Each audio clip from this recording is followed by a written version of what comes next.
What is up, Internet? Beagle Eye Visions here with another amazing legend from South Bend for our Legends of South Bend series. This is my good friend Dom Sobieralski. Got it. Awesome. And he's we had some questions. He's been in the scene for 3 decades. Woo! He played with bands like Couldn't Care Less and what you said. Sorry, what was the old school band? The Acadus? We were talking about that the other day. Well, I played with them. Right, at shows. Yeah, but my first band actually, back when I was 16, I was in a Christian rock band. What? It was called Seventh Heaven. And then we were too churchy, so then a few of us went and broke off into another band, and we called ourselves Trinity. Once again, it was a Christian rock band. After that, I went straight into death metal. I was into hard death metal. 88, 89, was in a band called Golgotha, was in another band called Cauterize. After that, took a hiatus until the mid-90s, and met up with a buddy. His name's Brendan. A lot of people know him as Stu Fastback, and we started the band Flood Bar. That started in 1997, and that band has played with a lot of different bands. Yeah, the Acadus, Couldn't Care Less, White Trash All Stars, Murder Junkies. Yeah, just so many different Jerk-offs. The Jerk-offs. Oh, nice. Nice. Oh, yeah. Urinal Men. Fucking, there's so many fucking good ass bands from South Bend. That's why we do this, because more people need to know about that. There's so much good talent out of South Bend. But so I guess this is kind of a dumb question. How many bands have you been in, if you can? I've been in a lot of bands. If I had to say how many bands / projects that I was either on the stage or involved recording with, I'd say at least 50, I would say. Jesus. Yeah, because not only was there metal, there was punk, there was hip hop, there were one-offs where they just needed me to fill in. Yeah. Right. Oh, well, have you ever? I can't remember who I was asking. Did you play a couple shows with the Orphan Donors? Like, were you a sub-in?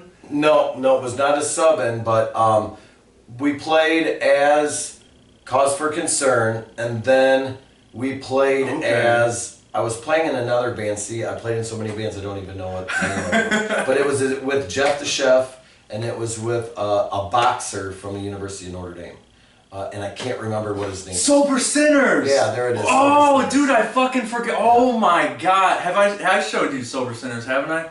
Man, how could I have forgotten? Garrett, right? Yeah, Garrett. Yep. Shout out to Garrett, dude, because Bare Knuckle wrote the song "Keep on Fighting," and they wrote that about Garrett because he was a boxer, right? Yep. He was a boxer at Notre Dame. That's so cool. Notre Dame punk rock. That was like the first fucking punk rock Notre Dame band, I'd say, right? That I know of, yeah. Wow, absolutely. that's epic. I love that.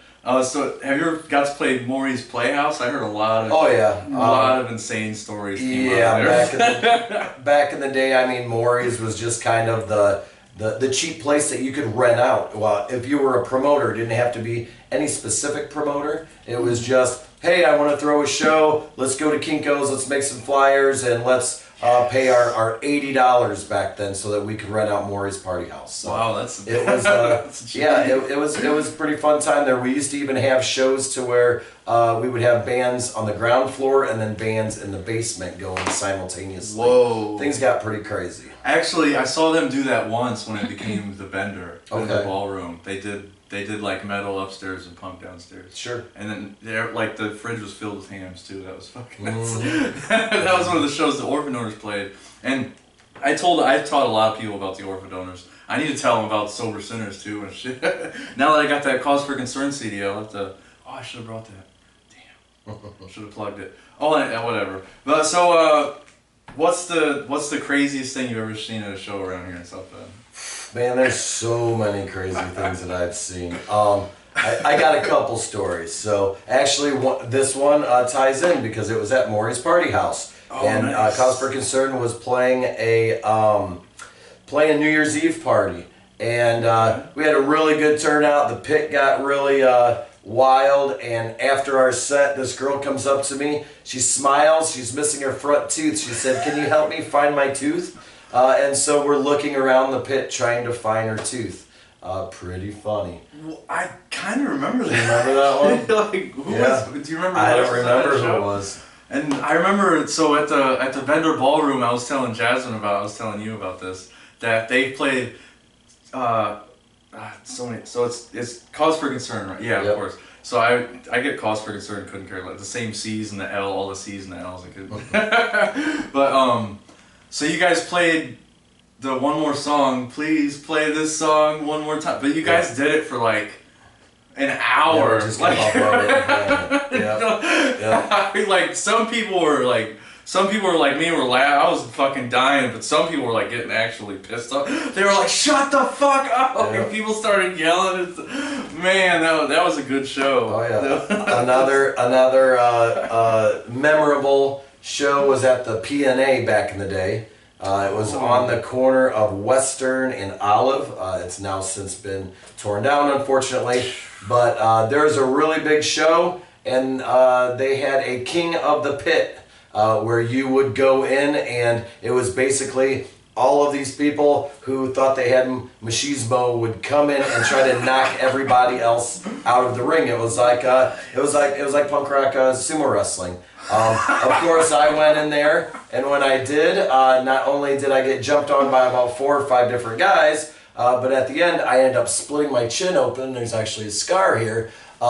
And so they were like, oh, you need to go to the hospital. I'm like, no, not so much. I pull out my wallet, and I always used to keep a little bit of fishing line and a little hook needle. And I just sat there in the bathroom and stitched myself back up.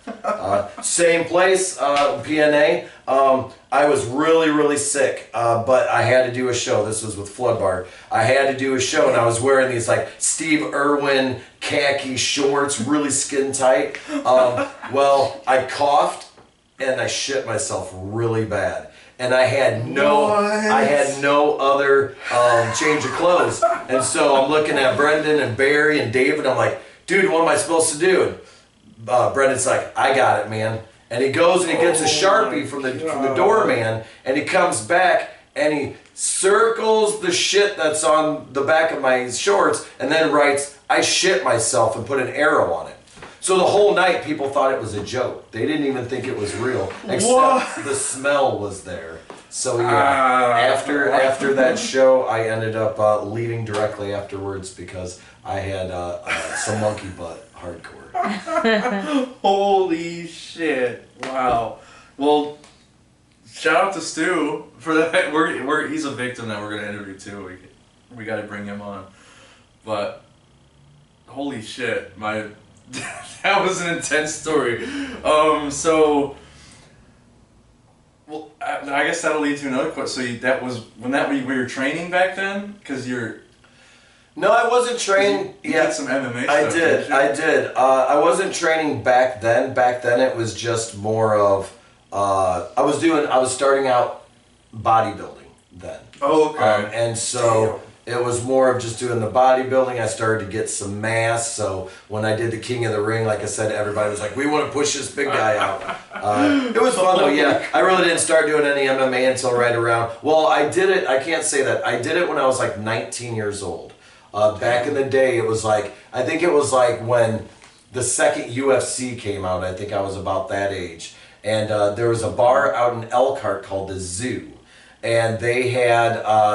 it was kind of like MMA, but they didn't have any weight restrictions, nothing like that, and so you just went and fought, and it was crazy. So I went from that being 19 or 20 years old. I don't even think I was 21. No, I wasn't, because I wasn't allowed to drink. I had to fight and then leave. Dang. And then I went from there, and then it was, a good, say, 15, 17 years after that. But yeah, no, when it was the King of the Ring stuff, it was all when I started bodybuilding, started drinking less and lifting more instead of just doing those 16-ounce curls. So that's awesome, dude. Fucking jack of all trades over here. So so you do you have a venue in the works? I do. So one of the things that I have done for 2023 is I started a non-profit. It's called Michiana Education and Arts Club. The website is michianaeac.org. and we are a 501c7 club where we are focused on arts and entertainment. So we're going to be focused on throwing live shows, having workshops. We also do things for as far as education-wise as well, like help people apply for college, help them with their GED prep, help them to fill out their FAFSAs, help them to fill out scholarships. We'll have speakers who will come in. We'll do financial literacy and things like that. So we want to just kind of try to make it not just music, because music and arts and education, they really all go hand in hand, because long gone are the days when you're just a musician.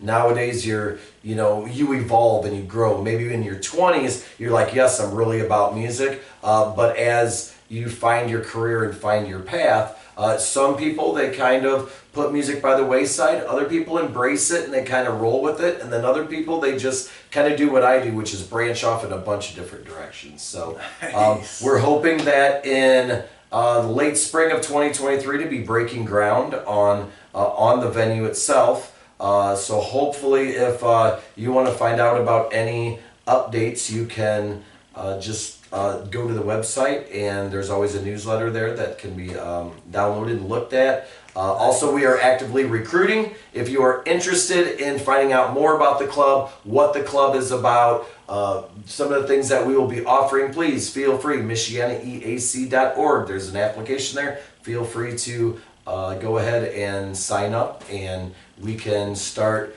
trying to kind of take back the scene. I tell you what, other than the couple of places that are around nowadays, the Well, and there's a couple others, other than that, the scene is kind of really, the South Bend scene has always ebbed and flowed. So it's always been like, there'll be a billion bands, and then there's like no bands, and it's like, when the hell's there going to be a show? And it just seems like now there's not a whole lot of bands now, but it's now starting to re-erupt. And I was joking with one of my bandmates, and I was like, what if there are a whole bunch of shows out there and a whole bunch of bands? It's just we're too old, so we're like not in the know anymore. You know what I mean? Oh shit! Because we're not playing the VFWs and the American Legions like we used to back in the 90s. Who knows what the kids are doing nowadays? Man, I don't know. You gotta be surprised. Like, there's not a whole lot of musicians that were like my age. A lot of, I hate to say it, but a lot of the guys in our community here in South Bend are all, it's like the foundation is all, kind of old timers here. It's like that, and that's why we started this series, because these legends are, like I said, they're the foundation. They don't do just music; they do movies. Oh, and that brings us to the next question. So you're aside from being a badass musician, you also teach, right? I do teach. We already talked about that. But. I do teach. I teach English composition at the college level. I find that it's kind of cathartic for me to be able to give back, because when I was growing up and I was like just playing a bunch of punk rock shows, doing my thing, it was it had got to the point where I'm like, you know what? I need to figure out something else along with playing music, and I kind of always gravitated towards education. My mom was one of those people who always pushed education, and so I just started collecting degrees, and years later I have 3 associates, 2 bachelors, and 2 masters. Wow. So, shit, yeah, that's cool. And I'll be going for my EED in the fall, so. EED, what's that? It's kind of like a PhD. So you look at PhD and EED. PhD is more for in the classroom. EED is more for kind of like behind the scenes, like deans and provosts and things like that. I'm looking to sell out and be more corporate. That's kind of cool. What do they say in SLC Punk? It's better to get your way change. It's easier to change it from the inside than it is on the out. Exactly. So that's. Fuck yeah, we're all about that shit here at Beagle Eye. Did I already add, what was your favorite South Bend venue from back in the day? Favorite venues back in the day? It isn't just one, it's going to have to be a few. Number 1, there was always BC, Black Cats. That was on Indiana Avenue. Carrie owned it. It was an awesome place to be able to play. Unfortunately, the city, as the city of South Bend likes to continually do, they sort of nixed it. They said that it wasn't zoned properly. Back when we started, when we started Flood Bar in the mid to late 90s, we couldn't find any venues, and to tell you the truth, the Jerk-Offs, they ran into the same situation. What the Jerk-Offs did is they just started renting pavilions out at Rum Village, and they would just throw outdoor shows until the cops would come and kick them out, which was pretty crafty. I thought that was cool. I heard about that. Yeah, luckily for me, my father was kind of like a big guy out at the Chain Lakes Conservation Club. So then I started throwing shows there because I didn't know a promoter or a venue who would have us, so we just started throwing shows there. And I mean, it would go from just throwing, you know, shows where maybe there's 2 or 3 bands to our biggest show was called the Big Sky Dead Cow Festival, and it was 40 bands in 3 days.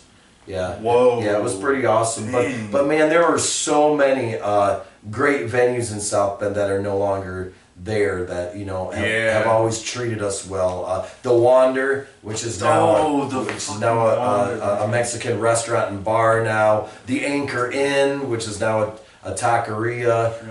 There's the PNA, which isn't even there anymore. Maury's, we already talked about Maury's. I mean, there are just so, and not even that, but all of the house parties that we would just have, you know, and we would just find someone who had a house or a basement. We're like, hey, let's throw a show. Nice.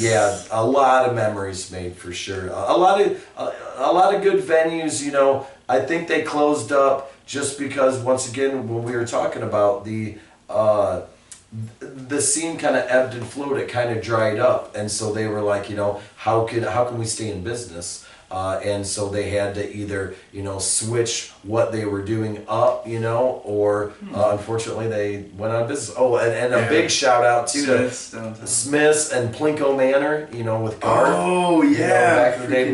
That was the first time I ever saw Dropkick Murphys. Dropkick Murphys was in the basement. I was going to mention that. Yeah, I was going to say, we had Dropkick Murphys come here. Yeah, we had Man Planet here twice too. So, yep. Dang. And then, like, so many bands, like Dropkick Murphys.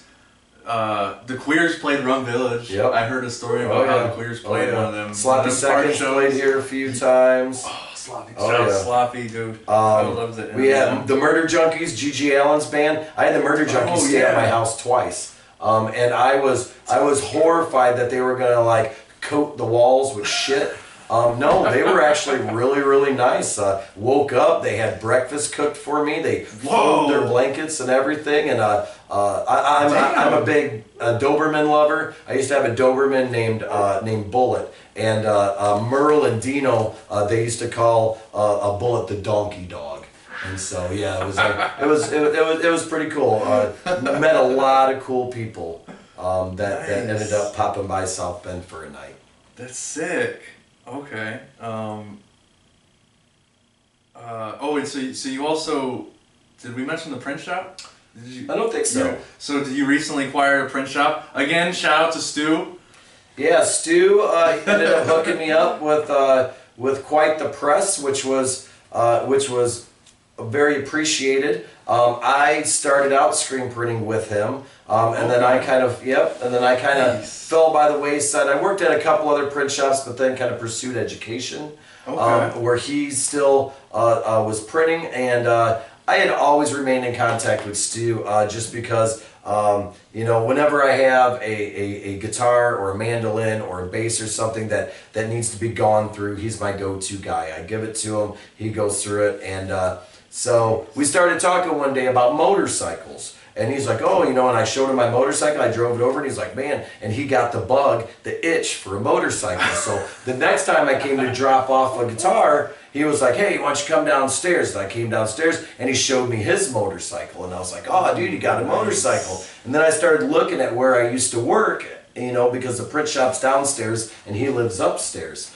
So then I'm looking, and he's got new presses to me at least. And then I look in the corner, and there was that old M&R, and I was like, hey, what are you doing with that? He goes, I don't know. I said, you want to sell it? Sure, how much? Make me a deal. I was like, $500. I thought he was just going to laugh in my face and be like, no, dude. He's like, grab a truck, get it out of here. So Holy shit! Yep, right now I'm just waiting for the builders to put up my building so that I can put up the large press. I do have a small press downstairs here. Fact is, before you guys came, I was burning and rinsing out some screens and getting everything ready for some shirts that need to be printed up this weekend. Yes, nice. Oh shit, I forgot the other question. So I guess what are your plans for the print shop? Do you plan on doing like a DIY thing, or you're gonna make like a... Yeah, so right now I know I've got a million web addresses I can spit out. So this one's called Dobies Printing, DOBIES Printing. And yeah, I'm going to try my best to keep the costs down, keep my overhead down so I can pass the savings on to customers. I'm not looking to become rich or affluent over printing, but I have a lot of friends who are in a lot of bands, and nowadays when you go online and you try to get shirts printed, I mean, you're still looking at $12-15 a shirt, and there's just no reason for that when I can realistically print them for like $5 a shirt and sell them for like $7. That way I make a little bit of money, they make a little bit of money, and we're all happy.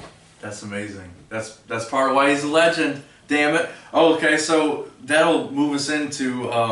Do you wanna plug your YouTube channel since you also teach? Sure. So another thing that I do. Motorcycles. Yep. So another thing that I've always enjoyed motorcycles. Back when I was a kid, I had a buddy. His name's Jeff Marvin. No longer with us, but he taught me a lot about motorcycles, and we reconnected a few years back. And I just started to acquire a lot of motorcycles, and so I started tinkering with them and recording myself doing it, and I started a YouTube channel. It's called Vintage Yamaha Backyard Restoration. If you look at there, I think I have, I don't know, 25 videos, something like that, a couple seasons worth. I'm waiting for the weather to kind of warm up a little bit because I have to work outside of the garage because all that printing equipment is inside my garage right now. But yeah, I do anything from just minor stuff like, hey, here's how you change a tire, here's how you change a bulb, to hey, here's how you split apart carburetors and take out the jets and redo them, or hey, nice. you found a bike at a garage sale or somewhere, it's locked up, what do you do to get it going, sort of thing. And a lot of the stuff that I do, I'm sure that a lot of trained professionals, a lot of mechanics would probably roll their eyes at, but you know what? It makes the bikes go. And for instance, that's good. Yep, I bought a bike for $100, and I took 1 week in going through it, and then I jumped on it and said screw it and drove it to Tennessee and back, just because it was the right thing to do. That's absolutely, hell yeah, that's epic. So, I mean, as you can see, punk rock is not dead, and it's very intelligent. I mean, we're talking. Look at some of the bands like Bad Religion. Oh, yeah. The singer of The Offspring. He's got his PhD. Yeah, Dexter. So Dexter, Greg from Bad Religion, Milo from the Descendants. Yeah, I actually have that written down. You've got the bassist and singer for Guar has a PhD. Oh, I forgot about So yeah, I mean, how could I forget about fucking Guar? There's a lot of people out there who have, in music, a lot of people might think, musicians, it's all they do is play music and drugs and stuff like that. But for example, look at the singer for Iron Maiden. He is a commercial airline pilot, plus he's got a PhD too. What? Yeah. He's a commercial airline pilot? Oh yeah. Wow, holy shit, I did not know that. Well, I mean, there you have it. We got another legend. I'm sure we'll have you back on the show eventually, for some more bullshitting and more stories. Sure. There's plenty of stories. There's all sorts of crazy stuff that went down. Oh yeah. My brain farts even trying to think of some. Especially and stories nowadays are really important, especially as we get older, because a lot of us old schoolers aren't around anymore. Whether it's addiction, depression, or what have you. A lot of those voices have been silenced, and so us being able to talk about it is a way to keep those memories alive and to keep it fresh in our minds that, you know, they did mean something, they did do something, and they should be celebrated for it. Yeah, they kept us out of trouble for the most part. Sometimes might have pulled us into trouble a little bit. Yeah. That's okay. But, you know, maybe we needed that. You know, we needed to be straightened out like Sure. that. Well, dude, you're an absolute fucking legend. Thanks for sharing the time with us. Thanks for having me. Tune in for some more interviews. There's plenty more coming. There's plenty more South Bend stories since we're here. We're not in Marion right now. So still, shout out to Team Unity. We're going to bring you guys up here to South Bend. We got all these venues in talks. I got to talk to the Witch's Brew, which is a local venue. Before we started rolling the cameras, we started talking about that. So plenty of legends, plenty of interviews to come, more content, blah, blah, yada, yada, yada. Thanks for the time. You're epic, dude. Thank you, my friend. Anytime. Thanks for